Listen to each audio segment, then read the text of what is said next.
Bonjour à tous. Connaissez-vous le point commun entre Rocco Siffredi, Napoléon Bonaparte et Albert Einstein?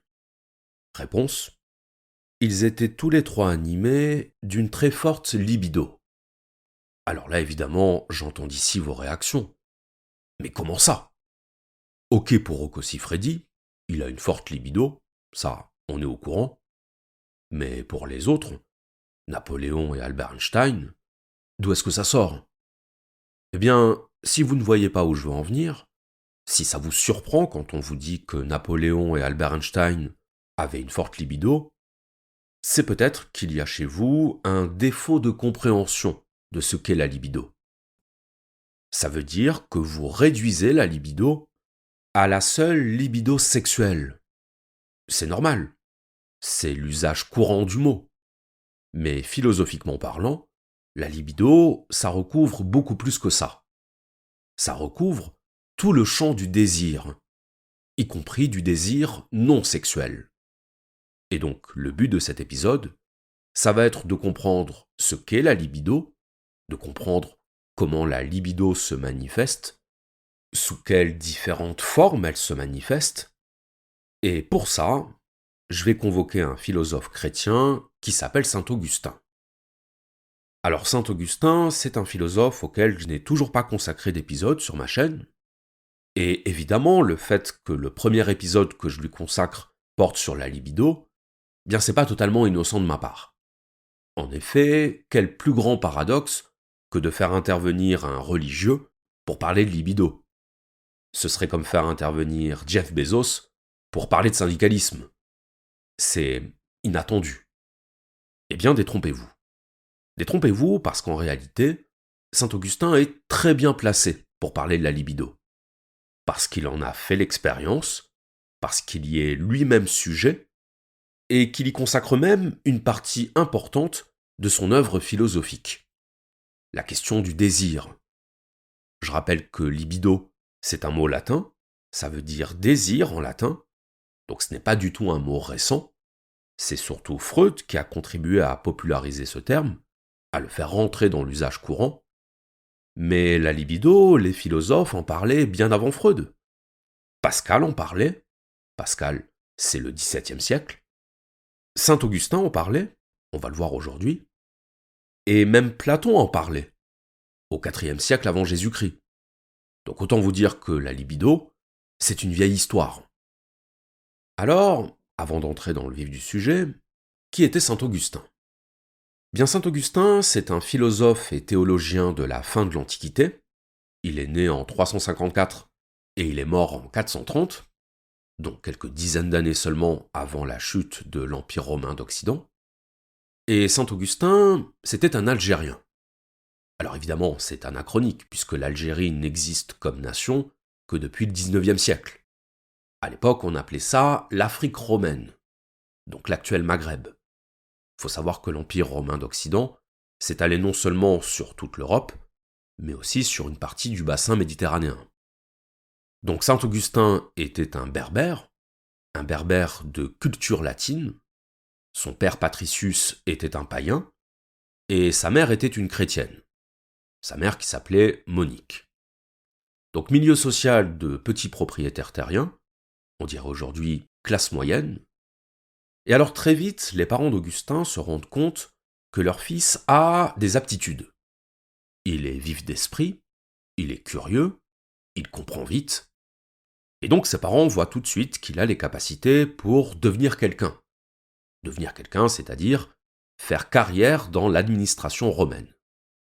Donc ils l'envoient faire ses études à Carthage. Carthage, c'est la deuxième plus grande ville de l'Empire après Rome. Augustin va étudier la rhétorique, la discipline reine à l'époque. Il va ensuite devenir professeur de rhétorique à Carthage, puis à Rome, puis à Milan. Et alors ce qu'il faut savoir, c'est que pendant toutes ces années, Augustin n'est pas encore chrétien. C'est seulement à l'âge de 31 ans qu'il se convertit au christianisme, et à 37 ans, il devient évêque d'Hippone.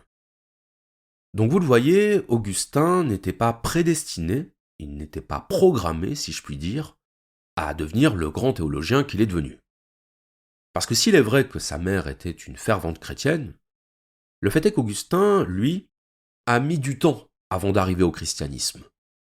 Au départ, ce qui intéresse Augustin, ce n'est pas le christianisme, c'est le stoïcisme. Durant son adolescence, il développe une fascination pour la figure du sage stoïcien. Le sage stoïcien, c'est celui qui ne se laisse pas ébranler par les événements. C'est celui qui ne se laisse pas troubler par ses désirs, par les tentations charnelles. Le sage stoïcien, c'est la préfiguration du saint chrétien. Comme l'ont écrit certains commentateurs, le stoïcisme, c'est le christianisme moins le Christ. C'est le christianisme moins la foi. Mais sur le plan pratique, sur le plan du rapport à la vertu, du rapport aux passions, on est sur la même longueur d'onde. Donc au départ, Augustin est stoïcien, et puis progressivement, il va dériver vers ce qu'on appelle le manichéisme. Le manichéisme, du nom de son fondateur Mani, c'est une religion syncrétique de l'Antiquité. Syncrétique, ça veut dire que c'est un mélange de plusieurs courants religieux, le judaïsme, le christianisme, le bouddhisme, le zoroastrisme. Et le principe du manichéisme, c'est de dire que la réalité est composée de deux principes qui s'affrontent. Le principe du bien et le principe du mal. Principe du bien, principe du mal, autrement dit, la matière et l'esprit. La matière, c'est le mal, l'esprit, c'est le bien. Vous savez, aujourd'hui, quand on dit de quelqu'un qu'il est manichéen, ça veut dire qu'il a une vision simpliste et schématique de la réalité, qu'il voit le monde en noir et blanc. D'un côté, il y a les gentils, de l'autre côté, il y a les méchants. Le manichéisme, c'est la vision du monde incarnée par Hollywood. Les gentils sont les gentils parce qu'ils sont les gentils, et les méchants sont les méchants parce qu'ils sont les méchants. Bon, eh bien, le manichéisme religieux, ce n'est pas aussi caricatural que ça, évidemment, mais c'est quand même l'idée d'une séparation ontologique entre le bien et le mal. Et c'est l'idée qu'à l'intérieur de l'être humain, le bien et le mal se livrent bataille.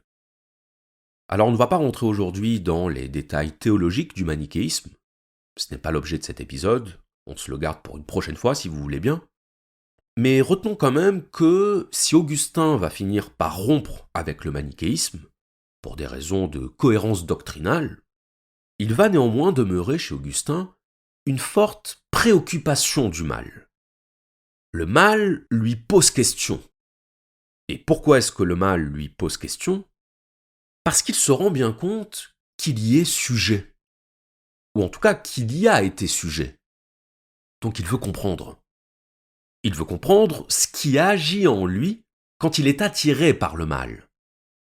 Et ça, c'est quelque chose dont il va nous parler dans son célèbre ouvrage, Les Confessions, qui sont un modèle absolu d'introspection psychologique. Il faut savoir que Les Confessions, c'est le premier livre autobiographique de l'histoire du monde. Ça ne s'était jamais fait à l'époque de parler de soi, de parler de son intériorité, de son intimité, de se mettre à nu face au lecteur. Donc dans les Confessions, Augustin parle de lui, et il parle du mal qui habite en lui. Il parle de ses tentations, il parle de ses faiblesses, de ses péchés. Il fait son examen de conscience pour tenter de comprendre ce qu'est le mal et d'où vient le mal. Et sa réponse, c'est que le mal se confond avec le désir. Nous sommes des êtres de désir, et c'est pour ça que nous commettons le mal. Augustin raconte une anecdote de jeunesse, une anecdote devenue célèbre, c'est l'épisode du vol de poires. Augustin a 16 ans, il passe la soirée avec des amis, sa bande de vauriens, comme il les appelle, et il décide de voler des poires. De voler des poires sur un poirier dans un champ. Et pourquoi est-ce qu'ils font ça ? La réponse d'Augustin est très intéressante. Ils font ça pour le plaisir de faire ce qui est défendu. Autrement dit, Augustin n'a pas volé ses poires pour les manger, il n'a pas volé ses poires parce qu'il avait faim, il a volé ses poires pour le plaisir de la transgression. Commettre le mal, pour le plaisir de commettre le mal. Alors, évidemment, voler des poires sur un arbre, on est bien d'accord que c'est pas non plus le crime du siècle. On est sur du menu larcin. Oui, mais sauf que, pour Augustin et même pour un chrétien en général, assumer de dire j'ai volé, non par nécessité, mais par désir, par impulsion vers le mal, ça dit beaucoup de choses. C'est pas le fait qu'il ait volé des poires qui est important. C'est le fait qu'il ait eu le désir de faire quelque chose de mal. Vous connaissez l'adage. Qui vole un œuf, vole un bœuf. Qui vole un œuf, vole un bœuf, autrement dit, le mal ne se situe pas dans les répercussions, mais dans les intentions. Et ça, saint Augustin en est conscient. Donc il veut comprendre. Comprendre pourquoi quelqu'un comme lui, qui n'est pas un mauvais bougre, qui n'est pas un pervers cherchant à faire souffrir son prochain, n'est pourtant pas immunisé contre le mal. La réponse d'Augustin, c'est que le mal est dans la nature de l'homme. C'est que la nature de l'homme est corrompue. Et qu'est-ce qui fait que notre nature est corrompue? C'est ce qu'Augustin appelle la concupiscence. La concupiscence, autrement dit, le désir. Nous sommes des êtres de désir. Voilà ce que constate saint Augustin. Et dire que nous sommes des êtres de désir, métaphysiquement parlant, ça veut dire quelque chose de fondamental. Ça veut dire que nous sommes des êtres de manque. Et que nous cherchons dans le monde, nous cherchons dans les objets extérieurs, de quoi combler ce manque. De quoi nous remplir. Le désir, c'est la marque du manque. Autrement dit, c'est la marque des êtres incomplets. Quand on désire quelque chose, qu'est-ce qu'on désire? On désire ne faire qu'un avec ce qu'on désire. Tout désir est un désir d'union.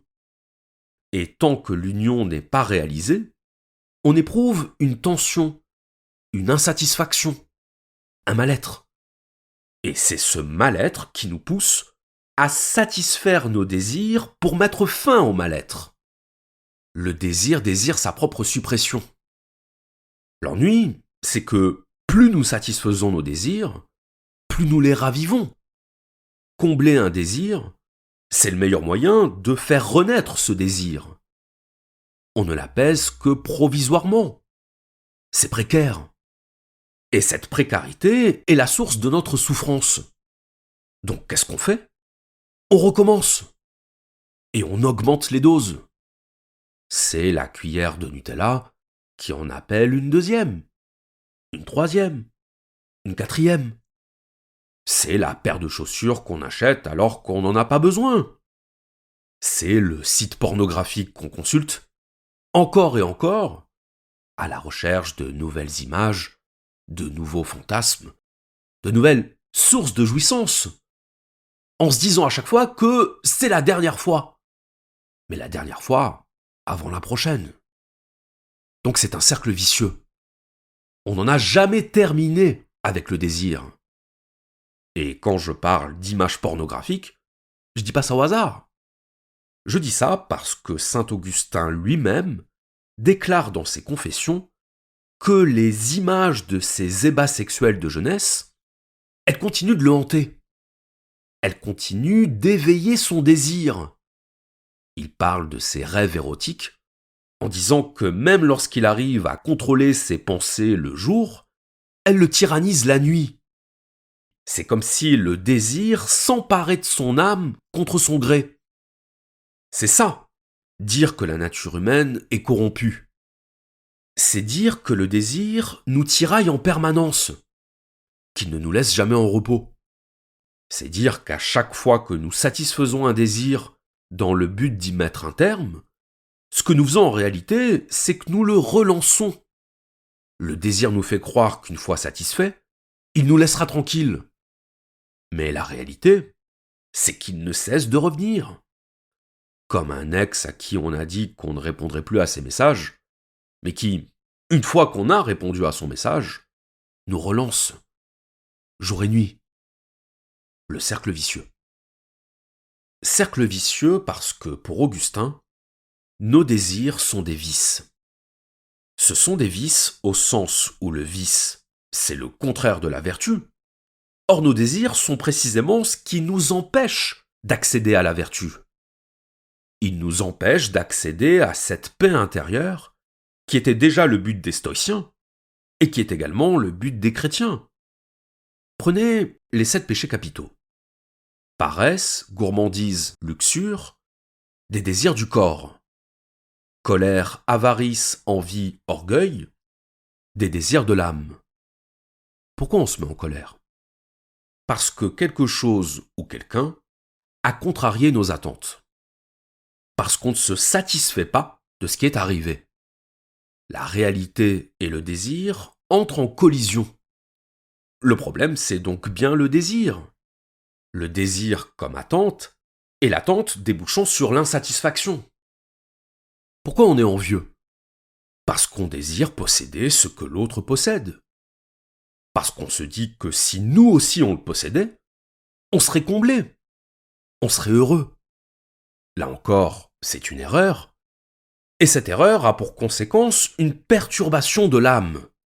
Par l'envie, on accentue le problème du manque au lieu de le résoudre. Vous comprenez maintenant pourquoi Augustin met la problématique du désir au premier plan. Parce que le désir fait obstacle à la paix intérieure. La paix intérieure, c'est un lac. Le désir, c'est un océan déchaîné. Et le cercle vicieux dont je parlais, c'est le tourbillon.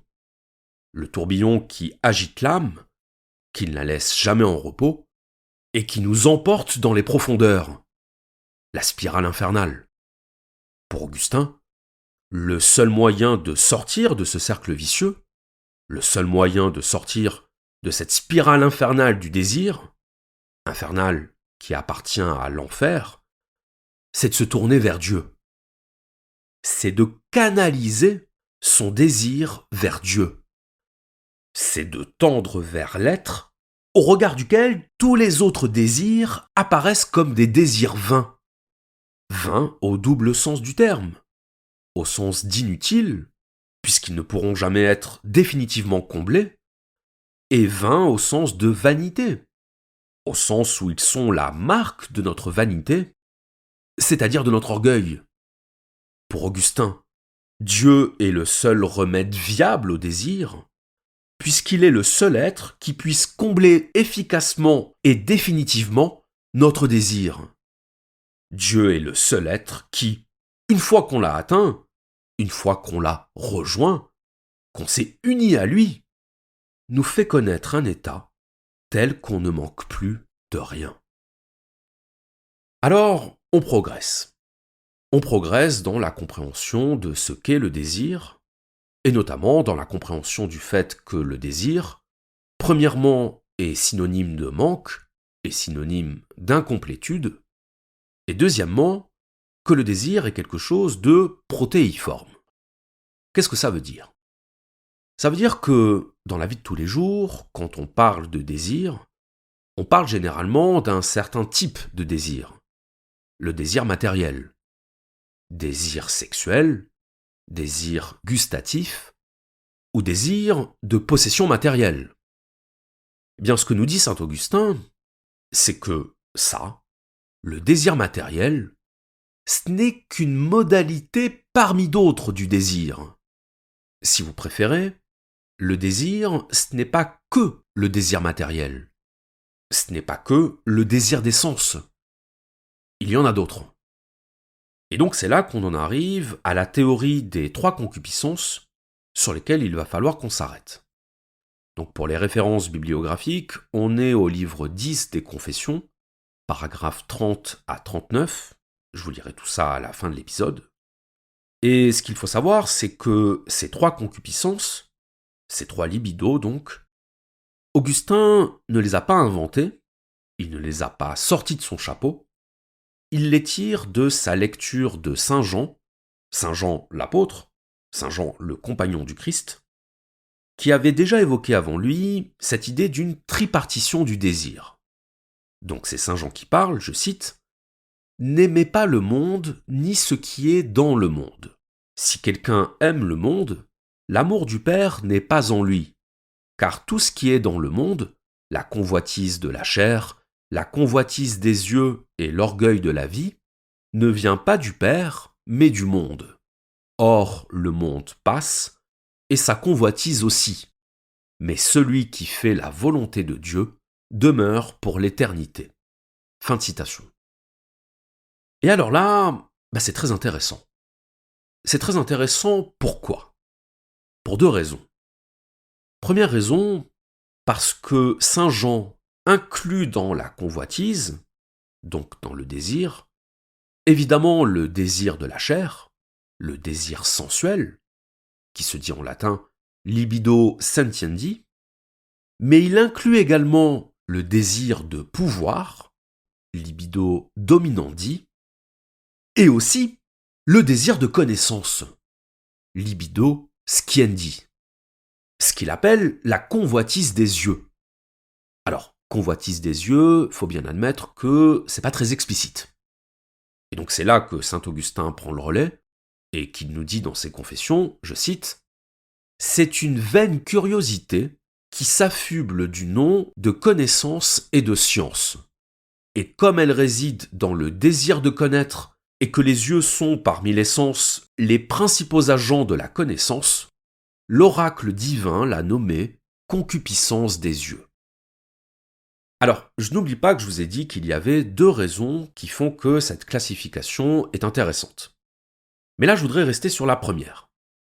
La première raison pour laquelle cette classification est intéressante, c'est que saint Augustin, à la suite de saint Jean, met sur le même niveau, il met sur le même plan axiologique, le désir de la chair, le désir de pouvoir et le désir de connaissance. Si vous préférez, pour Augustin, il n'y a pas de différence de nature entre ces trois désirs. Il n'y a qu'une différence d'objet. C'est l'objet du désir qui change, et non pas le désir lui-même. Alors ça, c'est quand même incroyable. Parce qu'autant pour un théologien, on peut comprendre la condamnation du désir de la chair, parce qu'effectivement, dans une vision chrétienne, la chair, c'est la tentation. C'est ce qui nous détourne de la piété et de la contemplation divine. Encore qu'on pourrait en discuter. Autant la condamnation du désir de connaissance, alors là, ça pose question. Parce que, en quoi c'est comparable ? En quoi le désir de connaissance et le désir de la chair ont quelque chose à voir l'un avec l'autre ? Eh bien, voici la réponse. Dans les deux cas, désir de la chair et désir de connaissance, l'homme éprouve un manque et il cherche une satisfaction à ce manque à l'extérieur de lui, dans ce qu'on appelle les choses du monde. Retenez bien cette expression. Les choses du monde. Dans les choses du monde, c'est-à-dire ici-bas, dans la mondanité plutôt que dans la divinité. Voilà le problème. Et pourquoi est-ce que la mondanité est un problème ? La mondanité, ne soyez pas impressionnés par le terme, ça veut juste dire les choses du monde. Pourquoi est-ce que la mondanité est un problème ? Parce que la mondanité, c'est du temporaire, c'est du provisoire, donc c'est de l'inessentiel. Reprenons ce que dit saint Jean. Il dit « Le monde passe, et sa convoitise aussi, mais celui qui fait la volonté de Dieu demeure éternellement. » Autrement dit, le monde sous-entendu le monde terrestre, le monde physique, pour un chrétien, pour quelqu'un qui a la foi, ce n'est qu'un passage. Ce n'est que la surface de la vie. La vraie vie est ailleurs, comme dirait Rimbaud. En l'occurrence, elle est dans l'au-delà. Elle est dans le royaume de Dieu. Donc le simple fait d'être attaché au monde, d'être attaché aux choses du monde, que ce soit les choses dont on jouit physiquement, ce qu'André Gide appelait les nourritures terrestres, ou que ce soit les choses dont on jouit intellectuellement, donc la connaissance, dans les deux cas, on s'attache aux choses du monde. On s'attache à des choses inessentielles.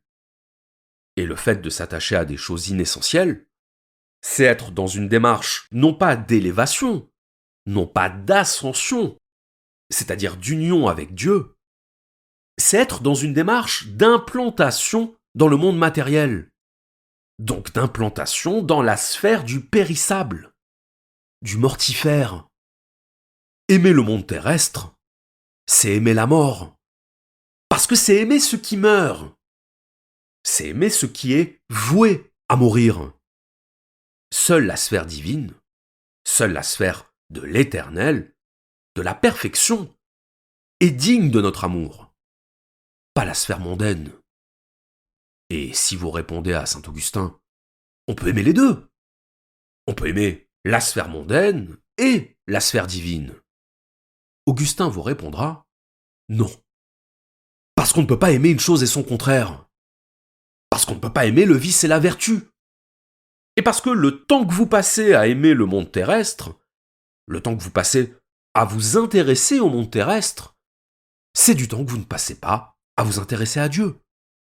Le temps que vous passez à observer le ciel, les étoiles, les planètes, le temps que vous passez à analyser le corps humain, les organes, les molécules, tout ça c'est du temps que vous ne passez pas à vous rapprocher de Dieu. La connaissance du monde nous éloigne de la connaissance de Dieu. C'est ça l'idée. C'est une connaissance qui nous retient dans le monde de la matière. Donc c'est une connaissance qui, en dernière instance, nous barre l'accès à Dieu. Voilà la raison pour laquelle le désir de connaissance, selon Augustin, ne se différencie pas ontologiquement du désir charnel. Parce que, dans les deux cas, ce sont des désirs tournés vers le monde. Et, de ce fait, ce sont des désirs vains. Ce sont des désirs qui portent sur des choses futiles. Futiles parce que temporaires. Futiles parce qu'inessentielles. La connaissance, c'est ce qui nous fait croire qu'on atteint l'essentiel des choses. Mais atteindre l'essentiel des choses du monde, c'est atteindre l'essentiel de l'inessentiel. C'est atteindre ce qui ne mérite pas d'être atteint. Ce qui n'est pas digne d'être atteint. Il fut une époque, encore pas si lointaine, où on interdisait aux enfants de lire certains livres. Et je ne parle pas seulement de livres obscènes, je ne parle pas seulement de littérature érotique ou violente. Je parle de tout livre qui allait à l'encontre des valeurs établies, des croyances établies. Alors oui, ça semble fou aujourd'hui quand on voit à quel point la lecture est délaissée par la jeunesse, mais à l'époque ça avait du sens. Parce que le livre était le seul moyen d'évasion. Et donc c'est pour ça qu'on se retrouvait avec des livres mis à l'index, c'est-à-dire ajoutés à la liste des livres interdits. Parce qu'on considérait que certains livres pouvaient avoir une mauvaise influence sur les esprits, qu'ils pouvaient corrompre l'esprit de la jeunesse, la pervertir. C'est d'ailleurs tout le sens de la condamnation à mort de Socrate. Condamné pour corruption de la jeunesse, c'est-à-dire concrètement pour avoir incité la jeunesse à remettre en cause les dogmes établis. Lire de la philosophie païenne durant l'ère chrétienne, c'était compliqué. Parce que c'était être immédiatement soupçonné de sympathies hérétiques. Donc on ne confiait la lecture des œuvres païennes qu'à des savants chrétiens dont on savait qu'ils ne les liraient que pour montrer à quel point ils étaient condamnables. Et ce qui était valable pour les œuvres païennes l'était tout autant pour les œuvres scientifiques jugées contraires à la doctrine religieuse. Au Moyen Âge, un élève qui aurait été surpris en train de lire un traité d'astronomie, entre deux cours de catéchisme, c'était un élève à qui on allait rapidement demander d'oublier ce qu'il venait de lire, pour le préserver de l'hérésie, pour le préserver du doute. Les autorités religieuses n'aiment pas le doute. Elles n'aiment pas la curiosité. Parce que la curiosité est la première étape de la désobéissance. Et la désobéissance est la source de la chute. Conclusion, la curiosité corrompt. le désir de connaissance corrompt. Et c'est là que je dois vous parler d'Adam et Ève. Quelle faute ont commise Adam et Ève? Ils ont commis la faute d'être trop curieux, de vouloir connaître le bien et le mal, ce qui les a amenés à goûter le fruit défendu, donc à désobéir à Dieu. Désobéissance à Dieu qui s'est soldée par le châtiment divin, la chute, l'expulsion du jardin d'Éden. Quand les penseurs chrétiens disent que la nature de l'homme est corrompue depuis la chute, quand ils disent que nous sommes tous des pécheurs et que nous devons suivre le chemin de la rédemption, c'est de ça qu'ils parlent. Ils parlent d'Adam et Ève et de la libido sciendi. Ils parlent du désir de connaissance qui nous éloigne de Dieu et de son amour en nous poussant à nous intéresser aux choses du monde. On avait tout au jardin d'Éden. On vivait en communion avec Dieu. On était les VIP de la création. Et il a fallu qu'on fiche tout en l'air. Il a fallu qu'on rompe le pacte de confiance avec Dieu en faisant la seule chose qu'il nous avait défendu de faire, à savoir de goûter le fruit de l'arbre de la connaissance du bien et du mal. On n'a pas pu s'en empêcher. Il a fallu qu'on désobéisse. Il a fallu qu'on succombe au désir de connaître le monde. C'est ça dont parle saint Augustin. La curiosité. La curiosité comme modalité intellectuelle de l'avidité. Avidité qui nous pousse à la transgression, transgression qui fait de nous des pécheurs. Nous sommes tous des pécheurs parce que nous sommes tous structurellement insatisfaits. Nous avons besoin de chercher dans le monde des moyens de combler le vide à l'intérieur de nous. Mais pourquoi éprouvons-nous ce vide? Précisément parce que nous avons renié Dieu. Nous avons renié Dieu, et depuis, nous éprouvons son absence. Nous éprouvons l'incomplétude, le manque. Et nous cherchons à combler ce manque à travers des choses qui ne sont pas Dieu.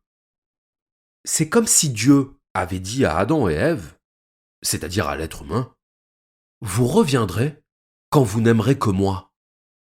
Vous reviendrez quand vous aurez compris que je suis tout. Je suis celui qui est. Et donc quand vous aurez compris qu'il n'y a que votre amour pour moi qui comblera votre insatisfaction. Parce que je suis l'infini. Et que vous portez désormais en vous le manque de l'infini.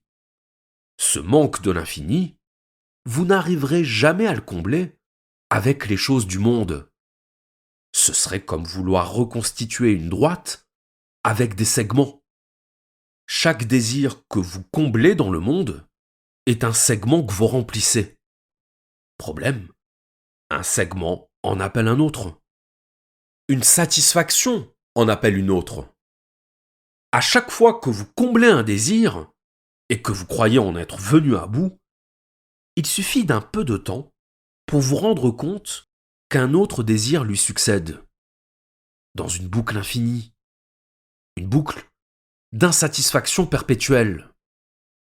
Voilà votre châtiment. Être condamné au désir. Être condamné à l'insatisfaction, car vous ne parviendrez jamais à combler ce manque infini par des choses finies. Et tant que vous persisterez à ne pas comprendre que ces choses finies ne pourront jamais combler un manque infini, vous persisterez à souffrir. Vous persisterez à éprouver la tyrannie du désir. Conclusion, bien fait pour vous. Donc vous comprenez maintenant, je pense, ce qui amène saint Augustin à mettre au même niveau le désir de la chair et le désir de connaissance. Dans les deux cas, l'homme exprime la perte de Dieu. Dans les deux cas, il exprime sa perte métaphysique, la perte de l'infini et la chute dans le monde des choses finies. C'est ça, dire que la nature de l'homme est corrompue. Sa nature est corrompue car elle a consenti à la finitude. à se satisfaire de la finitude, ou plutôt à vouloir croire qu'elle peut s'en satisfaire. Péché d'orgueil. Péché d'orgueil que de croire qu'un être qui a perdu l'infini peut désormais se contenter du fini. Péché d'orgueil que de vouloir persister à trouver le salut dans le monde de la matière, au lieu de simplement reconnaître que le monde de la matière est fondamentalement incapable de nous apporter le salut. Nous désirons, sans voir que ce que nous désirons réellement, ce que nous désirons au plus profond de notre âme, ce ne sont pas les choses du monde. C'est ce dont les choses du monde ne sont qu'une ombre. Le sentiment d'absolu, l'état de béatitude. Chaque désir comblé dans les choses du monde est un désir qui nous rappelle notre désir essentiel, le désir d'infini, le désir de Dieu. Et qu'aussi longtemps que nous chercherons l'infini là où il n'est pas, dans le monde, nous subirons la sanction du monde, l'insatisfaction, l'éternelle insatisfaction. Pour saint Augustin, le salut ne peut pas venir du monde. Il ne peut pas venir du fini. Il ne peut venir que de l'infini lui-même, puisque c'est l'infini qui nous manque.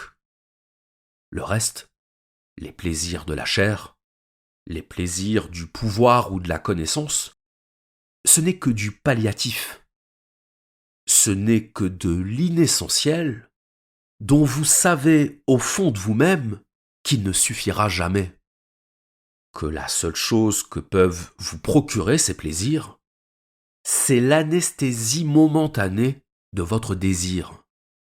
C'est de masquer temporairement le vide métaphysique de votre âme. J'ai parlé au début de cet épisode de Blaise Pascal. Pascal était un grand lecteur d'Augustin. Et comme Augustin, Pascal reprendra la tripartition de Saint Jean sur les 3 libidos. C'est d'ailleurs chez lui qu'on trouve les expressions latines libido sentiendi, libido dominandi et libido sciendi. Pascal était un philosophe, mais c'était aussi un homme de science. Il fut l'inventeur de la première machine à calculer, la pascaline. Il fut l'inventeur du premier transport en commun, l'omnibus. Et il fut, ensuite, un pieux chrétien. Quelqu'un qui abandonna la science et la philosophie pour se consacrer pleinement à la religion et à l'amour de Dieu. Pourquoi est-ce que Pascal a tout abandonné ? Pourquoi est-ce qu'il a abandonné la science et la philosophie ? Autrement dit, pourquoi est-ce qu'il a abandonné la connaissance ? Parce qu'à la suite de son expérience mystique, de sa nuit de feu, il a pris conscience que ce qu'il recherchait dans l'étude des choses du monde, c'était à combler son vide, à combler son incomplétude, et que les choses du monde étaient à jamais incapables de combler ce vide. Seul Dieu le peut. Et c'est ce qui s'est passé. Pascal culpabilisait beaucoup à cause de son désir de connaissance, parce qu'il y voyait la marque de sa nature corrompue. Et comme saint Augustin, Pascal voyait les 3 libidos, les 3 désirs fondamentaux de l'être humain, désir de la chair, désir de pouvoir et désir de connaissance, comme les 3 dimensions, comme les 3 facettes, distinctes en apparence mais unies en essence, d'un seul et même manque, d'une seule et même concupiscence. Voici ce qu'il écrit dans les Pensées, je cite, « Tout ce qui est au monde est concupiscence de la chair, ou concupiscence des yeux, ou orgueil de la vie, libido sentiendi, libido sciendi, libido dominandi. Les 3 concupiscences ont fait 3 sectes, et les philosophes n'ont fait autre chose que suivre une des 3 concupiscences. » Alors quelques mots quand même sur la 3e libido, que saint Jean appelle l'orgueil de la vie, et qu'Augustin appelle l'ambition du siècle, à savoir le désir de pouvoir, la libido dominandi. Le désir de pouvoir le désir d'un Napoléon par exemple, ou d'un Jules César, ou de n'importe quel conquérant, c'est le désir de faire du monde sa propriété. C'est la réplique de Tony Montana dans Scarface. Qu'est-ce qui me revient? Le monde, et tout ce qu'il y a dedans. Et c'est cette même idée qu'on retrouve dans la phrase qui apparaît sur le dirigeable après qu'il ait tué son patron. Le monde est à toi. Donc le désir de pouvoir est désir d'appropriation. Mais si on y réfléchit, le désir de connaissance aussi est désir d'appropriation. S'approprier le monde par la pensée. D'ailleurs, le verbe comprendre signifie étymologiquement avoir en soi, donc posséder. Quand Descartes disait que par la connaissance, l'homme se rendait comme maître et possesseur de la nature, c'est la même idée. Seul celui qui connaît les lois du monde est capable de soumettre le monde à sa volonté. En 1945, qui avait un plus grand pouvoir sur le monde que ceux qui ont envoyé une bombe nucléaire sur le Japon? Or, la bombe nucléaire, c'est l'enfant de la science. C'est le produit de la connaissance. La libido sciendi au service de la libido dominandi. De la même façon que l'homme qui cherche à coucher avec un maximum de femmes, au-delà du plaisir, au-delà de la jouissance physique, c'est un homme qui cherche à posséder les femmes, à se les approprier. Avoir connu beaucoup de femmes, connaissance, c'est avoir conquis beaucoup de femmes, pouvoir. En même temps que c'est avoir joui de beaucoup de femmes, plaisir charnel. Sans parler du fait qu'avoir des relations sexuelles, c'est aussi le moyen de propager ses gènes. Donc là encore, de prendre possession, de coloniser. Dans l'Antiquité, on cultivait chez les soldats le désir de gloire, le goût de l'héroïsme, c'est-à-dire concrètement l'orgueil. Parce que l'orgueil, c'est ce qui fait qu'on s'impose au monde, qu'on s'impose face au monde. On entend parfois dire « tel homme de pouvoir est orgueilleux », tel homme de pouvoir est narcissique ou mégalomane, comme si c'était problématique, comme si ça invalidait leur statut. Mais comment un homme de pouvoir serait-il devenu un homme de pouvoir s'il n'était pas animé par cet orgueil, par ce désir de marquer l'histoire? On ne devient pas célèbre, on ne devient pas quelqu'un de reconnu sans une certaine dose d'ambition. Donc la gloire n'existe pas sans le désir de gloire, c'est-à-dire sans le désir de régner sur le monde et de traverser le temps. Toujours cette idée de surpassement de sa propre finitude. Donc la libido dominandi, c'est le désir du conquérant. C'est le désir de régner et de rester dans les mémoires. D'où le culte du héros dans les sociétés antiques, le culte de la bravoure, le culte de la force et du sacrifice, comme moyen d'accéder à l'immortalité symbolique. Qu'est-ce que c'est l'immortalité symbolique? C'est la postérité. C'est le fait de rester vivant dans les mémoires. Si j'accomplis un exploit, si je meurs en héros sur le champ de bataille, on se souviendra de moi. Mon nom sera gravé dans les mémoires, gravé dans les légendes et dans les livres d'histoire. En mourant, je deviendrai immortel. Immortel non pas dans le royaume des dieux, immortel dans le monde terrestre. Le héros n'accepte de quitter le monde terrestre que dans la mesure où il y laisse son empreinte, que dans la mesure où il survit à sa propre mort dans l'esprit des vivants. Vous savez ce que disait Hegel à propos des grands hommes? Les grands hommes, c'est-à-dire ces hommes qui ont marqué l'histoire par leurs actions et leurs ambitions. Ils sont les instruments de l'histoire. Autrement dit, ils sont les moyens par lesquels l'histoire s'accomplit. Et pour qu'ils puissent accomplir l'histoire, il faut que ces hommes soient animés d'une grande passion. Rien de grand ne s'est accompli dans le monde sans passion, disait Hegel. La passion, c'est le désir. Et le désir est ce qui nous permet de laisser notre empreinte dans le monde. Pourquoi ? Parce que le désir est tourné vers le monde, vers la transformation du monde, vers la domination du monde, vers la jouissance du monde. Parce que le désir vient du monde et il retourne au monde. Est-ce que vous connaissez Don Juan ? Don Juan, le personnage de Molière. C'était un libertin. C'était quelqu'un dont l'objectif existentiel était de coucher avec un maximum de femmes.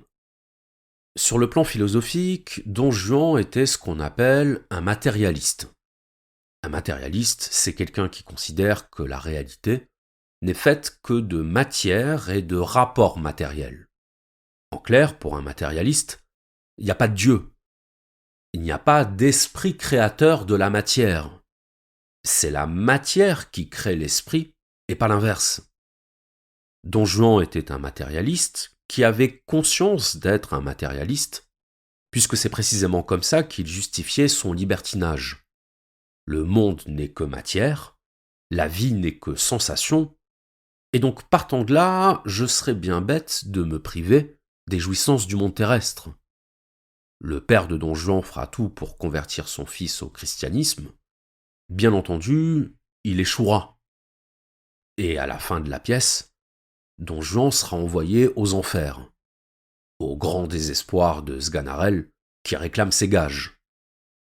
Dans la scène 2 de l'acte 3, Don Juan nous dit quelque chose de très éclairant sur sa philosophie. Il nous dit qu'il ne croit pas en Dieu, car il ne croit qu'en 2 et 2 font 4. Il ne croit qu'en la science.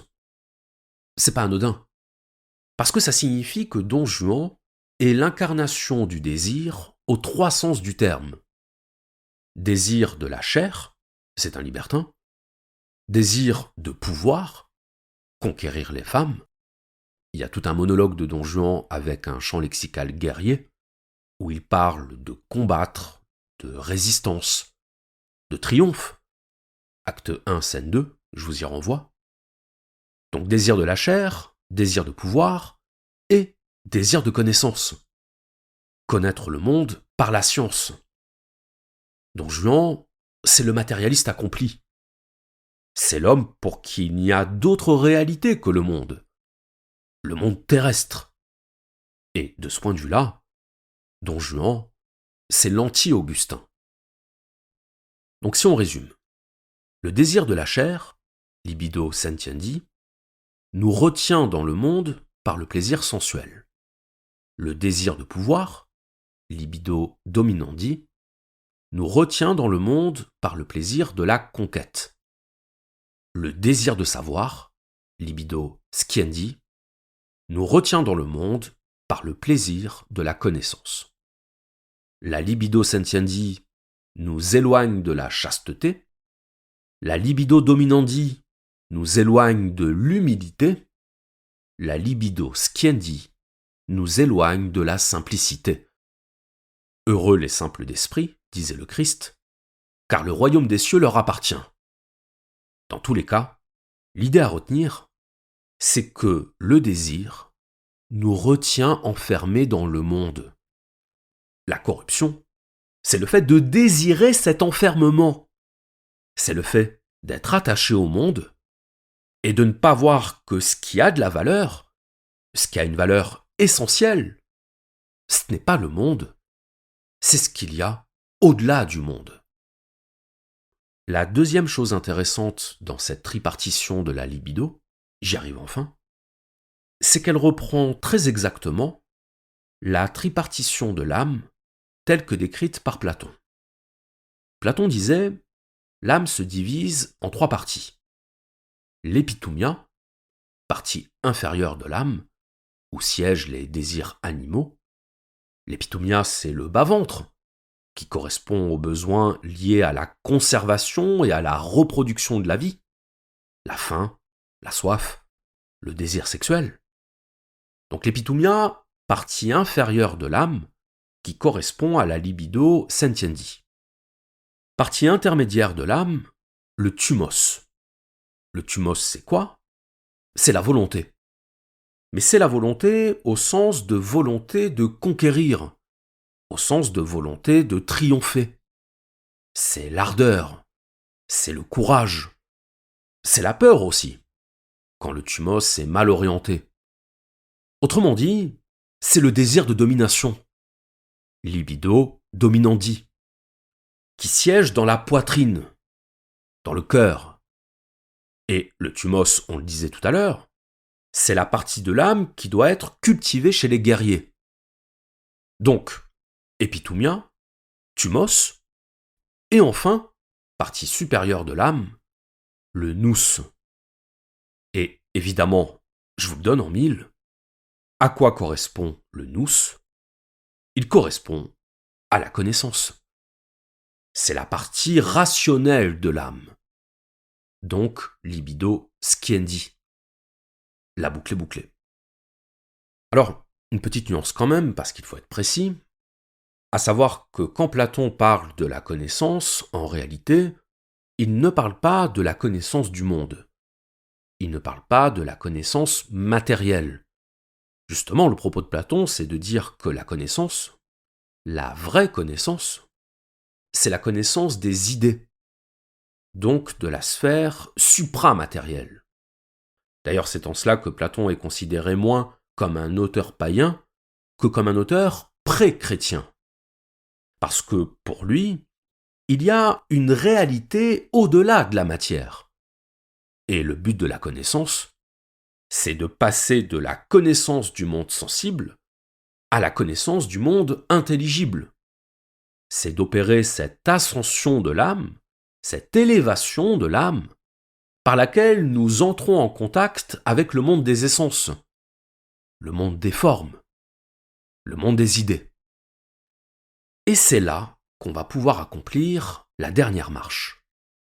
La dernière marche qui consiste à voir le désir comme quelque chose qui peut soit rester cantonné à la sensualité, à la chair, à la matière, soit être le moteur de notre élévation spirituelle. Et cette idée, on la retrouve dans le banquet de Platon. Dans le banquet, Platon rapporte les paroles de Diotime, qui nous dit « Les désirs inférieurs peuvent être réorientés vers des objectifs supérieurs. Le désir d'un beau corps peut s'élever au désir des beaux corps. Le désir des beaux corps peut s'élever au désir des belles âmes. Et le désir des belles âmes peut s'élever au désir du bien en soi. Donc une transmutation du désir de la sphère charnelle à la sphère spirituelle. Ce qui veut dire une chose, qui est que le désir, c'est d'abord ce qu'on en fait. Autrement dit, le but, ce n'est pas de supprimer le désir, c'est de l'orienter correctement. Et l'orienter correctement, ça veut dire l'orienter vers les choses de l'esprit. Bien figurez-vous que ça, c'est exactement ce que dit Freud. Il appelle ça le processus de sublimation. Processus de sublimation qui consiste à réorienter la libido, à réorienter le désir sexuel, puisque chez Freud, la libido c'est de la pulsion sexuelle, réorienter la libido vers des objets nobles et abstraits. La sublimation, c'est la canalisation et le détournement de la pulsion vers une destination à haute valeur spirituelle. La sublimation, c'est la spiritualisation de la pulsion.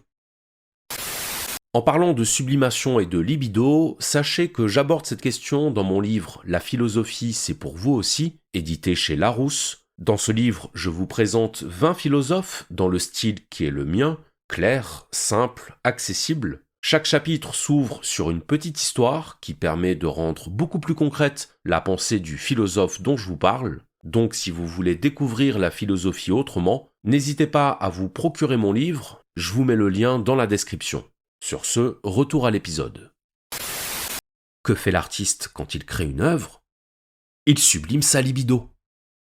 Que fait le scientifique ou le philosophe quand il tente de comprendre le monde?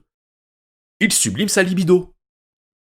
La libido est une force, mais c'est une force dont le contenu et la destination sont mobiles. Ils peuvent varier, ils peuvent se déplacer. Le désir n'est pas voué à être satisfait de manière brute. Quand Napoléon part à la conquête de l'Europe, il accomplit un premier pas vers la sublimation, parce qu'il transforme la pulsion sexuelle en une force de domination. Quand Einstein cherche à comprendre les lois de l'univers, il accomplit un deuxième pas vers la sublimation. Il transforme la pulsion sexuelle en une force de connaissance. Donc quand je disais en introduction que le point commun entre Rocco Siffredi, Napoléon et Albert Einstein, c'était la libido, c'était pas juste une plaisanterie. C'est la réalité. 3 incarnations de la libido, 3 incarnations du désir, qui, tout en étant chacune portée sur le monde, est portée vers une certaine dimension du monde. Sensualité, pouvoir, connaissance. Et c'est là où je peux à nouveau citer Pascal. Qu'est-ce donc que nous crient cette avidité et cette impuissance, sinon qu'il y a eu autrefois dans l'homme un véritable bonheur, dont il ne lui reste maintenant que la marque et la trace toute vide, et qu'il essaie inutilement de remplir de tout ce qui l'environne, recherchant des choses absentes, le secours qu'il n'obtient pas des présentes, mais qui en sont toutes incapables, parce que ce gouffre infini ne peut être rempli que par un objet infini et immuable, c'est-à-dire par Dieu même. Les uns le cherchent dans l'autorité, les autres dans les curiosités et dans les sciences, les autres dans les voluptés. Pour saint Augustin, nous sommes des êtres de désir, car nous sommes des êtres amputés. Nous sommes des êtres séparés. Séparés de l'unité, séparés de l'infini, séparés de Dieu. Nous nous sommes séparés. Et depuis, nous souffrons. Nous souffrons de la rupture. Nous souffrons du vide. Nous souffrons de l'absence. Et nous cherchons, dans les choses du monde, de quoi combler cette absence, sans jamais y arriver. Je cite. Tu me commandes assurément de me contenir devant la concupiscence de la chair et la concupiscence des yeux et l'ambition du siècle. Tu me l'as commandé devant l'union charnelle, et à propos du mariage lui-même, tu as conseillé quelque chose de meilleur que ce que tu as permis, et parce que tu l'as donné, cela s'est fait avant même que je devinsse le dispensateur de ton sacrement. Mais vivent encore dans ma mémoire, dont j'ai beaucoup parlé, les images des choses de ce genre, que mon habitude y a fixées. Elles m'assaillent à l'état de veille, sans aucune force, il est vrai, tandis que, dans le sommeil, elles vont non seulement jusqu'à la délectation, mais même jusqu'au consentement et à quelque chose qui ressemble fort à l'acte lui-même. Et l'illusion de l'image a tant de force dans mon âme, sur ma chair, que ces visions irréelles obtiennent de moi pendant le sommeil ce que la vision des réalités ne peut obtenir quand je suis éveillé. À cela s'ajoute une autre forme de tentation, plus complexe dans ses dangers. De fait, outre la concupiscence de la chair, qui réside dans la délectation de tous les sens et de toutes les voluptés, et dont se font les esclaves pour leur perte, ceux qui s'éloignent de toi, réside dans l'âme, par les mêmes sens corporels, une autre sorte de convoitise, qui porte non pas sur une délectation prise dans la chair, mais sur une expérience faite par la chair. C'est une vaine curiosité qui s'affuble du nom de connaissance et de science. Cela permet de distinguer plus clairement la part de volupté et la part de curiosité dans l'activité des sens. La volupté poursuit le beau, l'harmonieux, le suave, le savoureux, le moelleux, tandis que la curiosité admet jusqu'aux impressions contraires comme objet d'expérience, non pour en subir le désagrément, mais par passion d'expérimenter et de connaître, quelle volupté y a-t-il en effet à regarder dans un cadavre déchiqueté une chose qui fasse horreur? Et pourtant, qu'il s'en trouve un gisant quelque part, des gens accourent en foule pour s'attrister, pour pâlir. Ils craignent même de le revoir en dormant, comme si, éveillés, quelqu'un les avait forcés à le voir, ou qu'une rumeur de beauté les y eût engagés. C'est ce désir malsain qui fait exhiber dans les spectacles tout ce qui peut étonner. C'est lui qui pousse à scruter les œuvres de la nature placées hors de notre portée. Il ne sert de rien de les connaître, et pourtant les hommes ne désirent rien d'autre que de les connaître. C'est lui aussi qui agit si, dans le même but de science dépravée, on fait des recherches par les pratiques de la magie. C'est lui également qui fait que dans la religion même, on tente Dieu en réclamant de lui des signes et des prodiges, désirés non pas dans un intérêt salutaire, mais uniquement pour faire une expérience. Indigent et pauvre, voilà ce que je suis.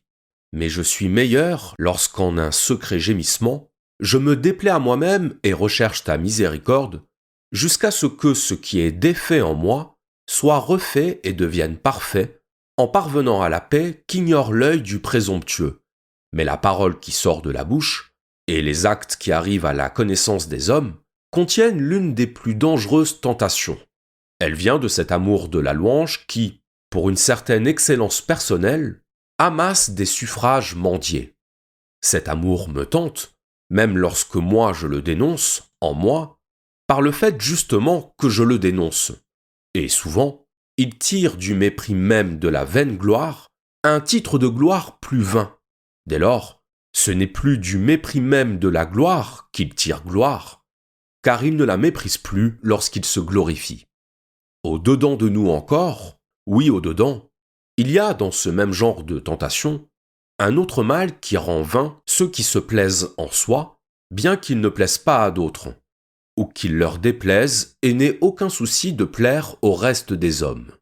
Mais en se plaisant en soi, ils te déplaisent fortement à toi, non seulement par les faux biens qu'ils prennent pour des biens, mais aussi par les biens qui sont tiens et qu'ils prennent pour leurs, ou même qu'ils prennent pour tiens, mais en les attribuant à leur mérite, ou même qu'ils attribuent à ta grâce, mais sans mettre leur joie en commun, et au contraire en jalousant cette grâce dans les autres. Au milieu de tous ces périls et labeurs et ceux de même sorte, tu le vois, mon cœur tremble. Et mes blessures, tu les guéris aussitôt faites, plutôt que de m'éviter leurs coups. Je le comprends. Nous sommes pleins de choses qui nous jettent au dehors, écrivait Pascal. C'est magnifique. Nous sommes pleins de choses qui nous jettent au dehors.